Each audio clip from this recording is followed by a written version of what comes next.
কোথায় চললে দুষ্টু কৃষ্ণ? এত শীঘ্রই হার মেনে নিলে? কি বলছো? অর্থাৎ অর্থাৎ যে মুহূর্তে তুমি এখানে এসেছিলে আমায় বিরক্ত করবে ভেবে, সেই মুহূর্তে আমি তোমার পায়ের আওয়াজ শুনে বুঝতে পেরেছিলাম তুমি এখানে এসেছো। এবার তুমি বলবে যে রাধাকে তুমি এত বিরক্ত করলে আর আমি তোমার দিকে তাকালাম না। কেন দেখব? কৃষ্ণ যখন রাধার কেশ নিয়ে খেলে সেটা সুবিন্যস্ত করার মধ্যেই তো রাধার আনন্দ। যখন কৃষ্ণ রাধার উপর পুষ্প বর্ষণ করে সেটা রাধার স্বপ্ন সম। তাই একে বিরক্ত করা বলে না। আর এগুলো তো আমার খুব প্রিয়, তাই বিরক্ত তো আমি করেছি তোমায়। তাই নাকি? কিভাবে?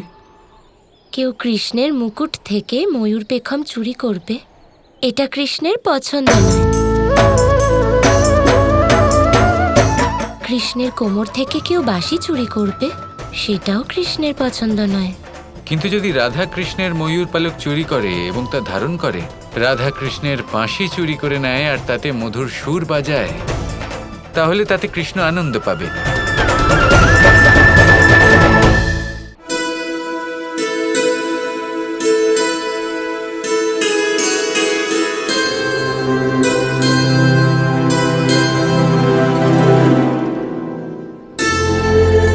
তাই তো আমরা এক।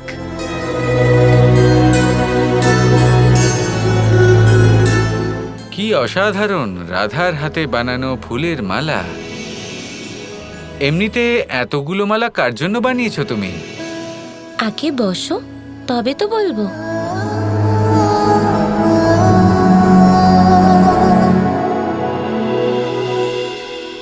আমি আমার সমস্ত সেনা নিয়ে দ্বারকার উপর আক্রমণ করব, কিন্তু কৃষ্ণ এখনো ফিরে এলো না। কেন? দ্বারকা ফিরে আসার তো কোনো প্রশ্নই নেই মহারাজ। কৃষ্ণ তো কোনো এক বিশেষ গোপীর সাথে বৃন্দাবনে বসে অবকাশ যাপন করছে। এটা হতে পারে না মহারাজ, আমার তো মনে হয় দ্বারকায় লুকিয়ে থাকা গোপীদের ছেড়ে আমাদের উচিত এই বিশেষ গোপীকে অপহরণ করা। তবেই কৃষ্ণ বাধ্য হয়ে আপনার সামনে উপস্থিত হবে। তোমার কাজ সংবাদ দেওয়া, পরামর্শ দেওয়া নয়। ও হলো মায়াবী। কোনো বিশেষ গোপীর রূপ ধারণ করে ওই কৃষ্ণ আমাকে দ্বারকা থেকে দূরে পাঠিয়ে দিতে চায়, কিন্তু আমি আমার পথ থেকে সরে যাব না। আমি দ্বারকাতে আক্রমণ অবশ্যই করব, গোপীদের অপহরণ করবই। আচ্ছা, এবার অন্তত বলো, এতগুলো ফুলের মালা কার জন্য বানিয়েছো? এইসব আমাদের গোপীদের জন্য। গোপীদের জন্য? কিন্তু গোপীরা তো দ্বারকায় আছেন। সেটাই তো, আমার দ্বারকায় যেতে খুব ইচ্ছা করছে। আমি ওখানে গিয়ে গোপীদের প্রেম ভরে প্রসাধন করতে চাই। তাছাড়া বৃন্দাবনকে গোপীদের প্রেমের অভাবে বৃন্দাবন বোধ হয় না। ঠিক আছে, খুব ভালো ব্যাপার। প্রথমে তো তুমি আর গোপীরা বারবার ঝগড়া করছিলে। তখন আমি এত আয়োজন করলাম তোমাদের সবাইকে শান্ত করতে, তখন কেউ ভাবলো না। এখন গোপীরা দ্বারকায় গেছেন বলে তুমি দ্বারকায় যেতে চাইছো।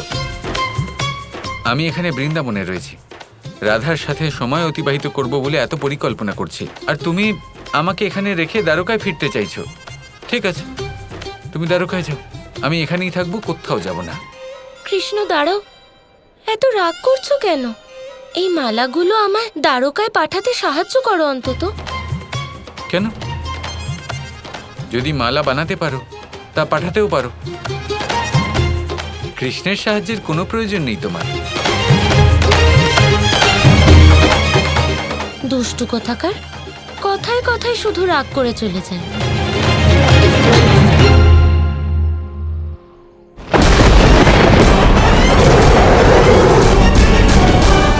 সমুদ্রদেব, আবার অপেক্ষা করবেন না আমায়। আমাকে এবং আমার সৈন্যদলকে পথ দেখান আপনি।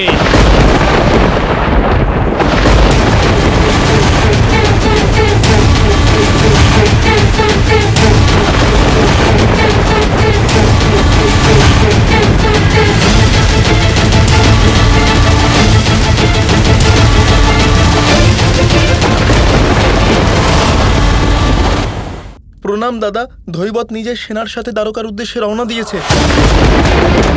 এই বানর কতটা মূর্খ! যখন ও জানে যে দ্বারকা আজ পর্যন্ত পরাজিত হয়নি, সেখানে বারবার দ্বারকায় প্রবেশ করার চেষ্টা করছে। এর অর্থ খুবই স্পষ্ট যে ওর নিজের শক্তির উপর অটুট বিশ্বাস রয়েছে। ও নিশ্চয়ই কোনো দেবদেবীর বরদান লাভ করেছে, সেই জন্য আমাদের ওকে দুর্বল মনে করলে চলবে না। আমরা ওর সাথে নিজেদের পূর্ণ শক্তি প্রয়োগ করে যুদ্ধ করব। তাহলে আদেশ করুন সেনাপতি, কোন রণনীতি প্রয়োগ করব? তোমরা তিনজন মিলিত হয়ে দ্বারকার চারিদিকে একটা চক্রব্যূহ রচনা করো। ওই বানর দানব এটা অবশ্যই জানে যে গোপিনীদের রক্ষা করার জন্য আমরা ওনাদেরকে নিজেদের সাথে রাজপরিষদে রাখবো। সেজন্য এই আক্রমণও সেখানেই করবে, আর আমাদের কাজ হবে ওকে ওখানে পৌঁছতে বাধা দেওয়া। আপনি নিশ্চিন্ত থাকুন বাবা, ওই বানর দানব দ্বারকার সুরক্ষা ব্যবস্থা ভেদ করে কোনোভাবেই এখানে পৌঁছতে পারবে না। আমার তোমাদের তিনজনের উপর আস্থা আছে। যাও শম্ভু, গিয়ে সেনাদের মধ্যে ঘোষণা করে দাও যে এটা হলো সংকটময় পরিস্থিতি, আর সেই বানরকে দেখা মাত্র যেন ওর উপর বান বর্ষণ শুরু করে দেওয়া হয়।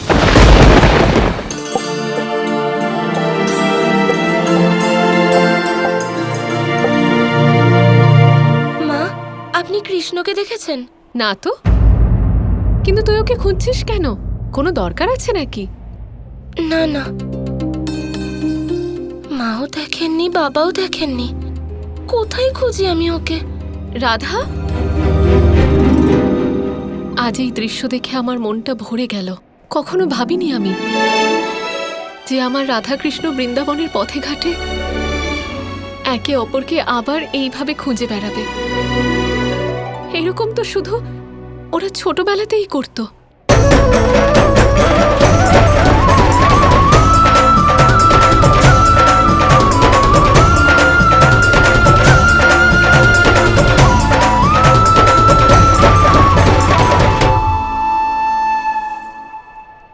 কথায় আছে যে সময় বদলে যায়,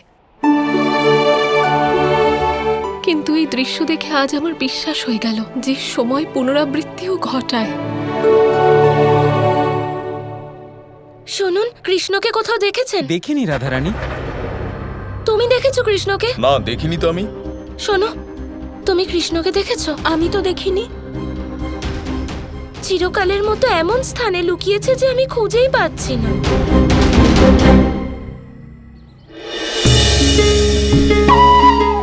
এবার এমন কোনো স্থান হতেই পারে না যেখানে রাধা আমাকে খোঁজেনি।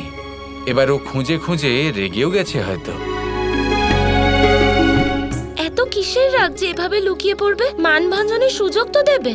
এবার ও ক্লান্ত হয়ে পড়বে, রাগের মাথায় এবার খোঁজা বন্ধও করে দেবে। প্রত্যেকবার আমি কেন খুঁজবো ওকে? আমি খুঁজবো না, ফিরে যাই আমি। কিন্তু রাধা যাই করুক না কেন, কিছুতেই ফিরে যেতে পারবে না। কৃষ্ণ বলে কথা, আমি মানভঞ্জন না করলে কে করবে? তারপর ও নিজেকে শান্ত করবে, রাগ দূর করবে, আর ভাববে কৃষ্ণ কোথায় লুকিয়ে থাকতে পারে। বাড়িতে নেই, হাটেও নেই, ফুলের বনেও নেই, তাহলে কোথায় থাকতে পারে? বুঝতে পেরেছি।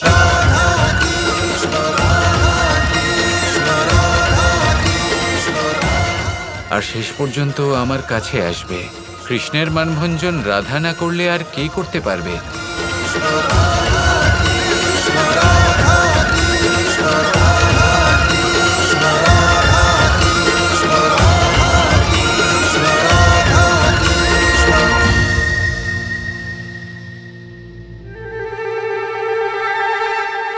কৃষ্ণ, তুমি এখানে বসে? আমি সমগ্র বৃন্দাবনে তোমায় খুঁজে চলেছি। কেন খুঁজে বেড়াচ্ছ তুমি? যখন রাধা এই কথাই ভুলে গেছে যে কৃষ্ণ লুকোলে কোথায় লুকোতে পারে, যমুনা তটে, যা কিনা রাধা কৃষ্ণের প্রিয় স্থান, যখন এই কথাই রাধা ভুলে গেছে, তখন কৃষ্ণকে খোঁজার প্রয়োজনটা কোথায়? যাও তুমি। একে তো সমস্ত বৃন্দাবনে খোঁজা, লোকজনকে জিজ্ঞেস করা, তারপর এখানে এসে তোমার কথা শোনা। সেটারই বা কি প্রয়োজন আছে রাধা? যখন কৃষ্ণের সাথে থাকতেই চাও না, ওখানে গিয়ে গোপীদের প্রসাধন করতে চাও, তাহলে কৃষ্ণকে একটু একাই ছেড়ে দাও। এটাই ঠিক হবে। কৃষ্ণ একা থাকতে পারে, কোনো ব্যাপার নয়। কৃষ্ণ দেখছি খুব দুঃখ পেয়েছে। কি করে মানভঞ্জন করি?